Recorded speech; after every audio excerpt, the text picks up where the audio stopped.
आप सबका स्वागत हमारे यूट्यूब चैनल पर। आज हम कक्षा 7 की प्रश्नावली संख्या 7.2 हल कर रहे हैं। सवाल नंबर 1।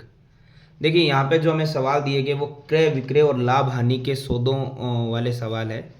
तो इसमें हमें एक चीज़ समझनी होगी कि लाभ हानि से पहले क्रय और विक्रय क्या होता है।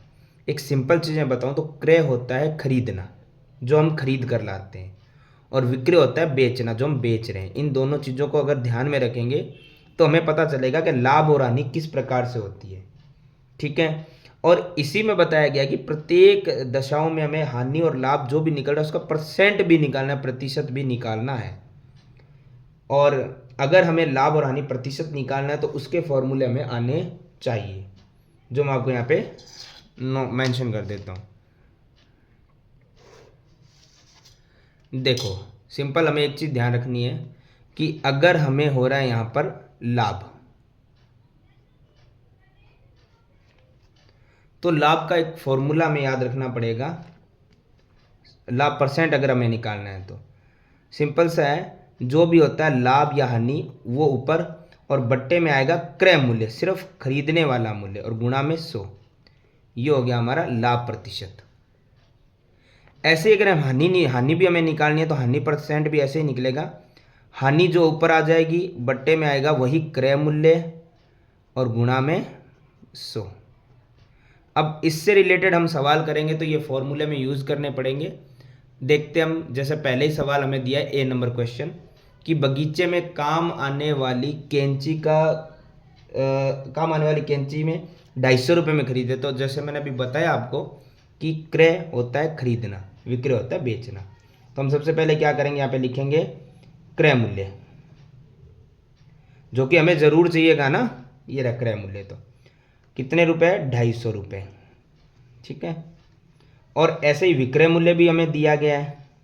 हालांकि वो लाभ हानि परसेंट वाले क्वेश्चन में विक्रय मूल्य का कोई फ़ायदा नहीं है, लेकिन यहाँ फ़ायदा है। देखो 325 में बेची, तो इतना तो हमें पता है कि अगर हम कम में खरीद के ज़्यादा बेचेंगे तो हमें क्या होगा। एक सिंपल सी बात है, इसके लिए हमें यहाँ वहाँ सोचने की ज़रूरत नहीं होती है। जब भी लाभ हो रहा है मीन्स के विक्रय मूल्य बड़ा ही होगा और क्रय मूल्य क्या होगा, कम। सिर्फ विक्रय मूल्य में से क्रय मूल्य घटा दो, यानी बड़े में से छोटा घटा दो, है ना। ज़्यादा में, कम में खरीद के ज़्यादा में बेचा तो हमें क्या हो गया, लाभ। कितने रुपए का, वो तो माइनस कर लिया हमने, 75 रुपये का हुआ है। लेकिन ये कह रहा है आपको परसेंटेज निकालनी है, तो सबसे पहले लाभ हुआ तो लाभ प्रतिशत ही निकलेगा। और लाभ प्रतिशत का फॉर्मूला हम आपको बता चुके हैं कि लाभ बट्टे में क्रय मूल्य और गुणा में 100। मतलब कि लाभ जो हुआ है हमें 75 रुपये, क्रय मूल्य जो आपको मुझे पहले ही बता दिया कि हमें ज़रूरत रहेगी उसकी, और गुणा में क्या आएगा, 100। देखो 0 से 0 तो क्रॉस हो गया। यहाँ 25 का अगर पहाड़ा हम पढ़ेंगे तो 75 आता है, उसमें 25 से कम 25, 25 दूना 50 और 25 दिया 75, तो बचा है 3 और गुणा में है 10। 3 गुणा 10 हो गया 30। और ये हमने क्या निकाला है, लाभ प्रतिशत, यानी कि 30 किस में आएगा, प्रतिशत में। तो इस प्रकार से इन सवालों का हमें हल करना है। जैसे इसमें आगे हमें बी नंबर एक सवाल दिया गया है, उसे हम देखते हैं। बी नंबर सवाल में हमें दिया गया है एक रेफ्रिजरेटर है, यानी कि फ्रिज दिया हुआ है 12,000 रुपये में। अब रेफ्रिजरेटर को 12,000 में खरीद के 13,500 में बेचा गया, यानी फिर से लाभ हो गया, कम में खरीद के ज़्यादा में बेचा। तो सबसे पहले तो हो गया हमारा क्रय मूल्य 12,000, फिर हो गया हमारा विक्रय मूल्य। तो सिंपल सी बात है कि हमें पता चल गया है कि विक्रय मूल्य बड़ा जब भी होगा, यानी कि ज़्यादा हम बेचोगे, तो हमें फ़ायदा ही होने वाला है, यानी कि लाभ होने वाला है। तो विक्रय मूल्य था 13,500, क्रय मूल्य था 12,000, मतलब लाभ कितने रुपए का हो गया, 1,500 रुपये का। अगर लाभ हुआ है तो प्रतिशत भी लाभ प्रतिशत ही तो निकलेगा। फॉर्मूला तो हमें पता ही है, ऊपर तो लाभ आता है, नीचे तो चाहे हानि वाला आए चाहे लाभ वाला आए, नीचे क्रय मूल्य और गुणा में तो 100 ही आने वाला है। तो लाभ 1,500 रुपये, क्रय मूल्य हमें दिया गया यहाँ पर 12,000, और गुणा में क्या आएगा 100। 2 जीरो से 2 जीरो और 1 जीरो से 1 जीरो तो हो गया क्रॉस। अब ऊपर बचा है 150, नीचे बचा है 12, इसका हम भाग लगा देंगे। तो अगर हम भाग लगाएंगे तो ये जाएगा 12 एकम 12, बच गए 3, 12 दूना 24, बच गया 6.060, 12 पंजे 60, यानी कि 12.5%, 12.5%। ये रहेगा इसका आंसर।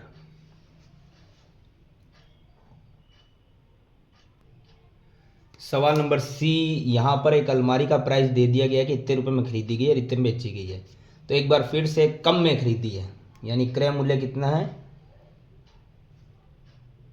250 रुपये, और बेची कितने में है, विक्रय मूल्य कितना है 3000। तो ये चीज़ें समझाने की नहीं होती, आपको ही पता है कि जब भी विक्रय मूल्य ज़्यादा होगा और क्रय मूल्य कम होगा, सीधी सी बात है वो क्या होने वाला है, सौदा लाभ का, कि कम में खरीद के ज़्यादा में बेच रहे हो आप, तो फिर तो लाभ ही होगा। बट मेरे एक कन्फ्यूज़न है, ये कौन सी अलमारी है जो 2500 में और 3000 में बिक रही है। यहाँ देखने जाओ तो अलमारी इतनी महंगी महंगी होती है। चलो हमें तो अब उसका परसेंटेज निकालना है, तो लाभ बट्टे में क्रय मूल्य और गुणा में 100। तो लाभ हमें पता है 500 रुपये का हुआ है, क्रय मूल्य सबसे ऊपर हमें पता है 2500 रुपये है, और गुणा में क्या आएगा 100। तो 2 जीरो से 2 जीरो तो फ्री हो गए। अब यहाँ पे बच्चा हमारे पास 500 बट्टे में कितना है 25, तो 25 से 25 दूना 50 और जीरो का जीरो, कितना प्रतिशत रहेगा 20%, और ये हमारा है लाभ का परसेंटेज। अभी तक जितने सवाल किए सब में लाभ ही हुआ है। अब देखते हैं इसका एक बचा हुआ सवाल नंबर डी। सवाल नंबर डी में हमें यहाँ पर दिया गया है कि एक स्कर्ट है, उसका प्राइस हमें दिया गया है इतने रुपए में खरीदी गई है। तो सबसे पहले तो क्रय मूल्य हो गया, स्कर्ट का क्रय मूल्य जो कि हमें दिया है क्लियरली 250 रुपीज़, और विक्रय मूल्य जो हमें दिया है 150 रुपये, यानी कि इस बार हो गया है नुकसान। ज़्यादा में खरीदा कम में बेचा, अगर क्रय मूल्य आगे आ रहा है तो सिंपल सी बात है हमें नुकसान हो गया है। याद रखना, जब भी क्रय मूल्य बढ़ाएगा तो हानि, विक्रय मूल्य बढ़ाएगा तो लाभ होता है। लेकिन यहाँ पे हमें हो गई है हानि, कितने रुपए की 250 माइनस 150, 100 रुपये का। चलिए कोई बात नहीं, चलो हानि हुआ है तो अब हानि प्रतिशत निकलेगा। फॉर्मूला वही होता है, बस लाभ की जगह हानि आ जाएगा, बाकी वही होता है क्रय मूल्य और गुणा में 100। तो क्रय मूल्य हमारे पास है 100 रुपये, सॉरी हानि हमारे पास है 100 रुपये, क्रय मूल्य हमारे पास है 250 रुपये, और गुणा में कितना आएगा 100। तो 1 जीरो से 1 जीरो तो हो गई क्रॉस। अब अगर काटना है तो काट दो, वरना 100 की गुणा 10 से कर लो, आएगा 1000, और भाग किसका लगाना है 25 का लगाना ही लगाना है। तो क्लियरली ये भाग लगाएंगे तो ये जाएगा 25 चौक 100 और जीरो का जीरो, यानी कि 40%। हानि कितनी हुई है, पूरे पूरे 40% की हानि हो गई है। तो ये हमारा सवाल नंबर 1 जो था उसका डी होता है कंप्लीट। अब देखते हैं हम सवाल नंबर 2। सवाल नंबर 2 में हमें दिया गया है कि नीचे दिए गए प्रत्येक अनुपात, जो अनुपात हमें दिए गए उनके दोनों पद जो है 3 और 1 दोनों को परसेंट में बदलना है। यानी ये 3 और 1 अनुपात जो देख रहे हैं इसको परसेंटेज में निकालना कितना है। तो देखो निकालने का बड़ा इजी तरीका, सबसे पहले तो दो जो पद है उनका हम योग कर लेंगे, यानी पदों का योग। जैसे यहाँ पे जितने पद है उनको हम जोड़ लेंगे, 3 और 1 हो गया 4। अब हमें पता है कि दोनों पदों का प्रतिशत निकाला ना, दोनों पदों का, तो पहले पहले का निकालेंगे फिर दूसरे निकालेंगे। तो हम लिख देंगे पहले पद का प्रतिशत। कैसे निकलेगा, देखो सिंपल है, हमें क्या करना है, जैसे पहला निकाल रहे हैं तो पहला भाग ऊपर आएगा, दूसरा निकाल रहे हैं तो दूसरा भाग ऊपर आएगा, और बट्टे में तो एक चीज़ क्लियर आनी है, वो है कुल जो दोनों पदों का योग रहेगा वो तो दोनों में आएगा। जैसे मैं साथ में दूसरे का भी निकालता हूँ ताकि आपको समझ आएगा। हालांकि ये भी कंप्लीट नहीं हुआ है, हम करते हैं, लेकिन दूसरे का भी ऐसे ही निकलेगा कि दूसरा पूछा तो दूसरा पद कितना है वो बट्टे में तो टोटल ही आना है, और गुणा में 100 ही आना है, क्योंकि जब भी परसेंटेज में हम निकालें तो गुणा में हमेशा क्या आता है 100। अब अगर आप काट सकते हो तो काट दो, जैसे 4 से 100 जा रहा है 25 बार, और 3 की गुणा 25 से होगा तो कितना आएगा 75, और परसेंट में बदला तो परसेंट आएगा। जैसे 4 से 100 तो 25 बार ही जाएगा, और 1 की गुणा 25 से करो तो कितना आएगा 25। कहने का मतलब है दोनों का योग 100% भी आ जाएगा, और दोनों पद हमने परसेंट में भी निकाल दिए, एक आया 75 और एक आया 25%। इसी प्रकार हम दूसरे सवाल के बी नंबर पार्ट देखेंगे आगे जो हमें दिया गया है। तो जैसे अभी दिया गया था पहले सवाल में तो 2 पद थे, यहाँ पे 3 पद हो गए हैं, 4 भी हो जाए तो क्या करना है, हमें सबसे पहले तो एक ही काम करना, चाहे जितने पद है उन पदों का क्या निकाल दो, योग। योग मतलब सिंपल जोड़ दो, 2 + 3 + 5, तो ये हो गया 2 और 3 5, 5 और 5 10। अब ये टोटल सबके बट्टे में आएगा और गुणा में 100 आएगा। अब हमारे पास 3 पद है तो हम लिखेंगे पहले पद का परसेंट, दूसरे पद का परसेंट, और 3 पद है तो तीसरा पद भी आ गया ना। तीनों में एक चीज हम ध्यान से देखनी है, पहला पद पूछा तो पहला पद ऊपर आएगा और बट्टे में आएगा टोटली। दूसरा पद पूछा तो दूसरा पद 3 ऊपर आएगा और बट्टे में आएगा टोटल, और तीसरा पद है तो तीसरा पद 5 ऊपर आएगा, बट्टे में आएगा टोटल। और परसेंट जब बनाना है तो सबके गुणा में क्या आएगा 100। अब देखो 0 से 0 कट गया, 0 से 0 कट गया, 0 से 0, हालांकि तीनों अलग अलग करने हमने साथ इसलिए किया कि आपको समझ आएगा। अब देखो बट्टे में तो एक एक बच्चा है तो वो तो फ्री है, 2 की गुणा करनी है 20 से, सॉरी 10 से, तो 2 धाएँ 20%, 3 की 10 से 3 धाएँ 30%, और 5 की 10 से 5 धाएँ 50%। तो ये हमारे तीनों आगे परसेंटेज में। इसी प्रकार सवाल नंबर सी जो हमें दिया गया 1:4 में, फिर से 2 ही पद है तो हमें क्या करना है, पदों का योग। पद कितने भी हो आपको पहला लाइन तो टोटल ही करना है, जो कि हमारा आ गया है 5। अब वही है जितने पद है, जैसे पहले पद का है तो पहले पद का प्रतिशत, इसी प्रकार अगर दूसरा है तो हम लिख देंगे दूसरे पद का प्रतिशत।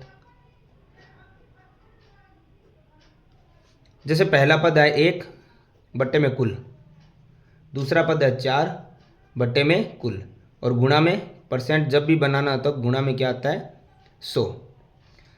देखो काटना आ रहा है तो ठीक है, नहीं काटना आ रहा तो इतनी कोई मुसीबत वाली बात नहीं है। 1 की गुणा 100 से करो आएगा 100, और भाग में है 5, 5 का तो हम भाग लगा सकते हैं, इसमें किसी को प्रॉब्लम नहीं आएगी। 5 का अगर आप भाग लगाओ तो हो जाएगा 20 बार, यानी 20%। इसी प्रकार 4 की गुणा 100 से करो 400, भाग में है 5, और 5 का भाग लगा सकते हो, 5 8 40, और पीछे बचा है 0 80%। इसी प्रकार इसका सवाल नंबर जो डी है वो हम हल करेंगे।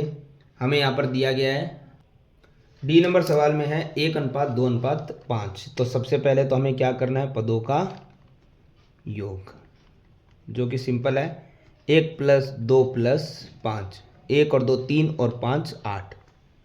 ठीक है, अब हमें निकालना है पहले पद का प्रतिशत। तो पहला पद है तो पहला पद ही लिखेंगे 1, और बट्टे में टोटल आएगा जो है 8, और इसको परसेंट में निकालना है तो गुणा में क्या आएगा 100। देखो 1 की गुणा 100 से करो तो कितना आता है 100, भाग में कितना 8। अब हमें 8 का ही भाग लगाना है, 8 का भाग पूरा जाए चाहे पॉइंट में जाए, हमें पूरा ये कंप्लीट करना ही करना है।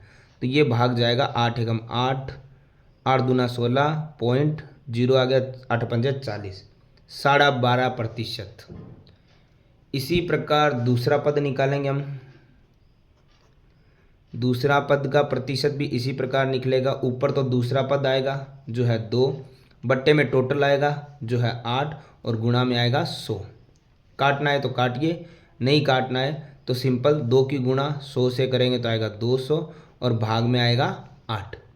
8 का भाग तो हम लगा सकते हैं, ये जा रहा है 8 एकम 8, 8 दूना 16, बच गए 4, 8 पंजे 40, 25%।